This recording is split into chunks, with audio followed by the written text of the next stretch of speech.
Hey everyone, and welcome back to Scandalous Media. It's Angela here, and today we are talking about the rumors of Meghan Markle and Prince Harry separating ever since everything that could go wrong went wrong. I'm also going to talk about their latest updates, such as Meghan at the farmer's market, the kids finally being let out for the 4th of July, upcoming projects, and so much more. If you guys like these recap videos on Harry and Meghan shenanigans, let me know so I can keep them coming. Be sure to like and subscribe for more videos each week. Summer has been a little slow for us here at Scandalous Media, but I promise we're picking up the pace real fast. Comment down below what you guys think and make sure to turn on the bell notification so you don't miss the live chat we do for every single video. Harry going to Africa without Meghan and failed pitches.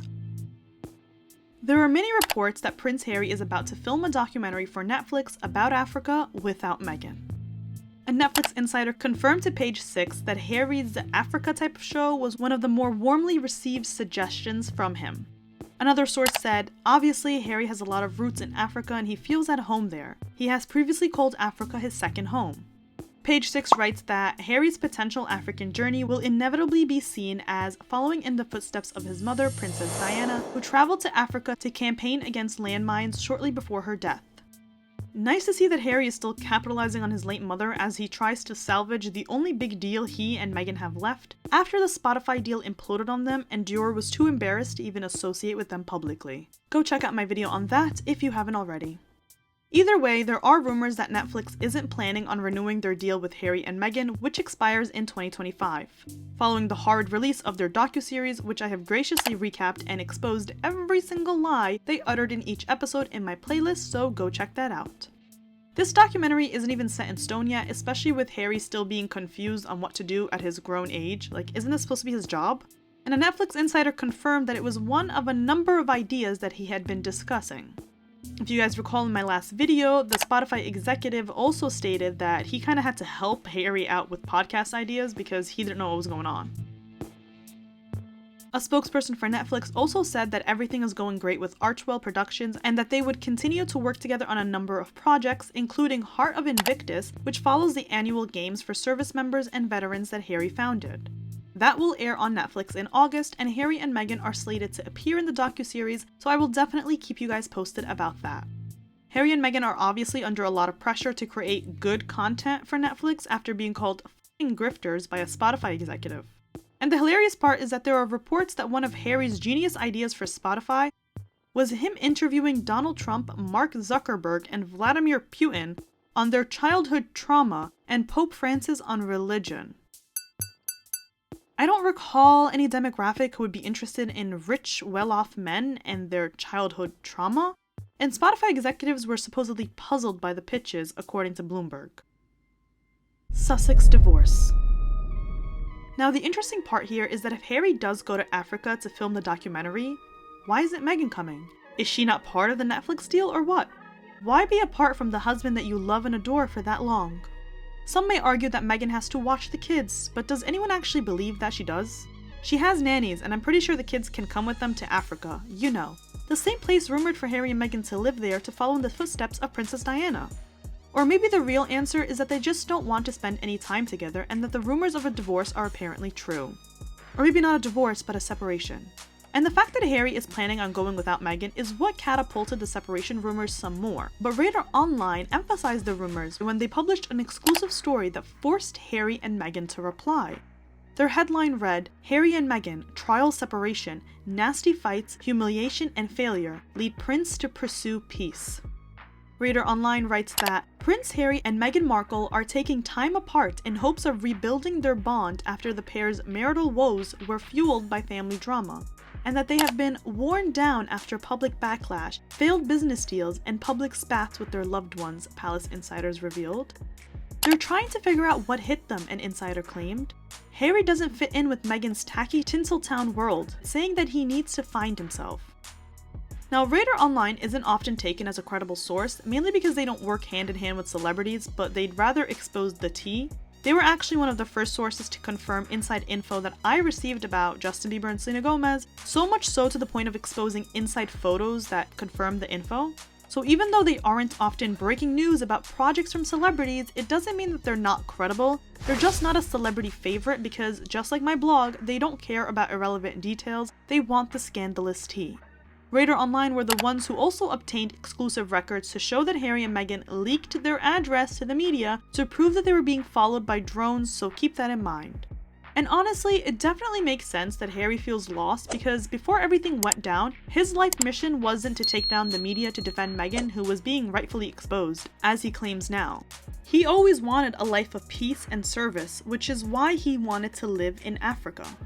But as we saw from my Netflix recap, Meghan somehow convinced him that living in Africa was a security threat because people knew they were going to Africa, as opposed to living in paparazzi-filled California.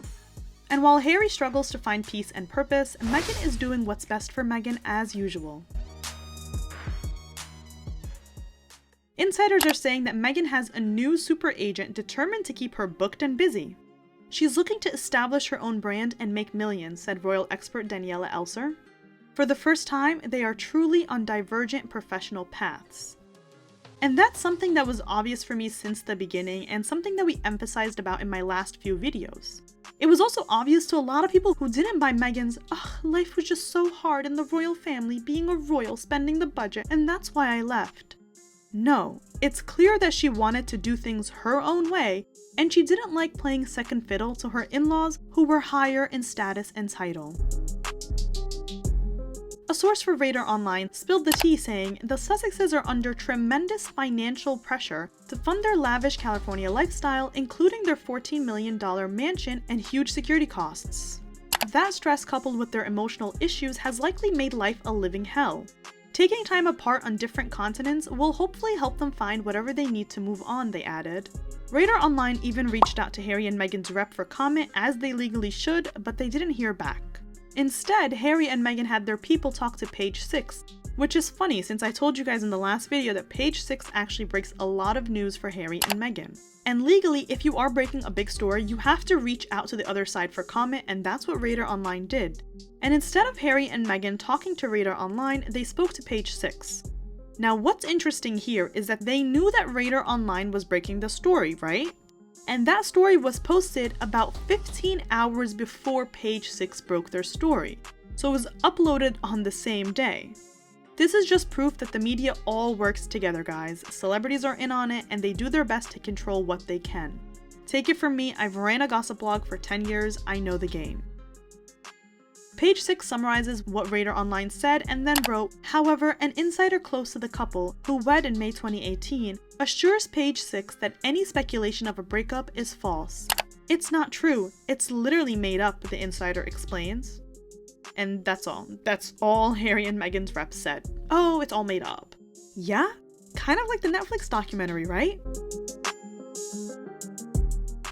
An anonymous tipster also told Dumois that the pair had sold their mansion in Montecito and that Harry was living in another place. Dumois also said that, not sure if the house was sold, but I had heard a couple of weeks ago he was staying someplace else there. As I already told you guys, a hotel manager already slipped up and said that Harry has a permanent hotel room always available for him because that's how often he stays there. It's clear that Harry and Meghan's world is literally crumbling, especially after the Spotify deal, and them not being on the same page. And all Harry and Meghan's reps have to say to that is, oh, that's not true. Yeah? Then why are there reports of Harry living separately? Why is he trying to go to Africa without Meghan? Why is Meghan trying to establish herself as her own brand away from Harry? These are the questions I would be asking Harry and Meghan if I interviewed them, not the tired, old, pre-approved questions they get asked in interviews. I think the Spotify failure is doing a lot more damage to them than expected, and I feel like Harry blames Meghan because it was her podcast that got the deal to implode on itself. He probably put his trust in her and her word salad and empty promises only for them to literally lose out on a huge payday. And because he blindly follows Meghan through everything and trusts her vision, look at him now, wanting to escape to Africa. And Meghan's reputation is not getting any better. Meghan was also recently labeled as not a great talent by United talent agency boss Jeremy Zimmer after her podcast deal with Spotify crumbled. But in order to salvage the embarrassment, insiders are claiming that he had his own people that tried to work with her. He said, "Turns out Meghan Markle was not a great audio talent, or necessarily any kind of talent. And you know, just because you're famous doesn't make you great at something." Now, it seems like Meghan was butthurt to hear Jeremy Zimmer call her out at the Cannes Lions Advertising Festival, as insiders hit back asking, "So then why did Jeremy have multiple agents trying to sign Meghan? They were in serious pursuit." One of their agents was recently actively pursuing her, the insider told Page 6, while a source with knowledge on the matter said no meetings or phone calls ever took place. Oh my god, she is trying to salvage any sort of credibility or shred of dignity she has left, and it's not working. This is what happens when you promise something and then you don't do it. She literally reminds me of Anna Delvey. Anna Delvey was some random person who claimed she was a German heiress, and she literally scammed millions of dollars out of people in high society New York, and she ended up going to jail, and now she's on house arrest. Meghan is trying her hardest to control the narrative by having more cookie-cutter friendly media sites such as Vanity Fair act as a fan account and defend her and Harry's honor. Commenting on the rumors of divorce and separation, Vanity Fair writes, "In reality, Meghan and Harry were seen out with their family on the 4th of July. The couple has generally kept a low profile, living their lives privately in California with their 2 children." Okay, what is that supposed to prove? They were also seen hanging out with the royal family, doesn't mean that there wasn't no issues behind closed doors. And Meghan and Harry can't afford to show the public a divided front, so they will deny until the baggage gets too heavy. Sussex family outing. Speaking of 4th of July, Meghan and Harry took the kids out for once for a parade celebrating America's independence from Harry's relatives, and one thing that people noticed was how Princess Lilibet was dressed exactly as Princess Charlotte from a past event. From the printed baby blue dress, down to the white socks and red shoes. And it's funny because Meghan was always kind of crapping on royal tradition or how you gotta do stuff as a royal, but honestly it seems, and as we've always known, is that she just wanted to control things. And nowadays she's trying to kind of emulate that high society royal fashion in her real life, and I guess with her kids as well. What do you guys think? Others also commented on how the photos seemed to be staged, considering all these US media sites were able to show the kids' faces in the published photos, despite a law in California stating that photographing the children of celebrities can be a misdemeanor. And when the Daily Mail posted the photos, they had blurred out Lily's face, but the New York Post and Page 6 and other US media sites did not. What do you guys think? Staged farmers market stroll. Meghan was also photographed shopping at the farmer's market without Harry. She wore a big bag and was with her dog moving around, like testing out stuff at the farmer's market. Now what's funny is that the farmer's market in Montecito clearly has a big sign saying no dogs, with the exception of service animals, and of course Meghan sees herself as not some regular person, so she pranced around the market with her dog. We should take bets on if anyone there even knew who she was. Interestingly enough, that Santa Barbara's farmers market is only open on Tuesday afternoons, and therefore Meghan was photographed on Tuesday, July 11th. But the photos were magically published on July 15, right before Princess Catherine showed up to the Wimbledon ladies finals. As we have learned on my channel, celebrities have more control over the media than you would think. So I totally believe that Meghan and her team waited to publish the photos to the media during the height of the weekend at Wimbledon. It's not like Meghan is getting invited to any prestigious events where she'll be photographed, so I guess she has to rely on posed photos at a farmer's market. I mean, look at the way she's staring at the camera here. She was photographed around the market with her bodyguard, one that she didn't seem to need, considering no one seemed moved by her presence, and then the bodyguard was nowhere to be found as Meghan was taking her exiting stroll and was coincidentally recorded. I'm sorry, but nothing she does seems spontaneous and genuine, not even a simple farmer's market stroll. And unfortunately for her, many high-profile celebrities were at Wimbledon, including Ariana Grande, Nick Jonas, and apparent bestie Priyanka Chopra. So it seems like we know whose side Hollywood prefers, and it truly ain't the Sussexes. I hope you guys enjoyed this video. Let me know what other videos you want to see. Comment down below your thoughts, like and subscribe for more. Turn on the bell notifications so you don't miss the live chat we do for every video. Follow us on our social media, and as always, I'll see you next time.